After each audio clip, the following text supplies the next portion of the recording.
d'accord. Plus de 5 minutes avant de finir noyé. Non, ça c'est faux. Vu la vitesse à laquelle ça se remplit, on a à peu près 1 heure. Et puis moi, je pourrais sortir d'ici. Sean et Vera sont ensevelis sous terre après le séisme. Sean n'a plus qu'un plan, couper les barres d'acier pour sauver Vera, pour la maintenir calme, faire baisser sa tension et limiter les saignements. Sean lui demande de parler de ce qu'elle a sur le cœur, ce qui ressemble au départ à une simple distraction, crée peu à peu une relation de confiance entre eux. Mais c'est pas un échec. Parce que votre but, c'était pas de scier cette barre. Votre but, c'était de me sauver. Et votre but, ce n'est pas c'est l'amour.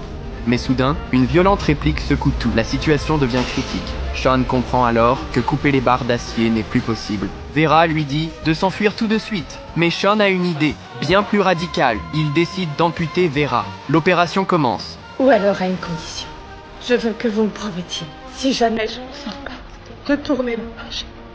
Vous méritez de trouver l'amour. Vous devez le trouver. Je vous le promets.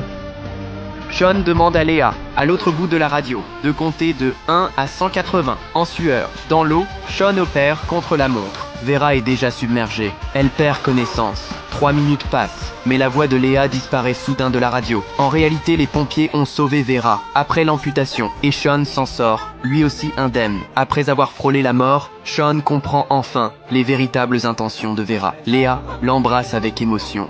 Je ne sais pas comment interpréter ça. Est-ce que tu m'embrasses pour t'entraîner, ou par pitié, ou pour me dire à toi? Non, rien de tout ça. Je t'ai embrassé parce que j'arrive pas à croire que j'ai été aussi aveugle. Parce que je t'aime de tout mon cœur.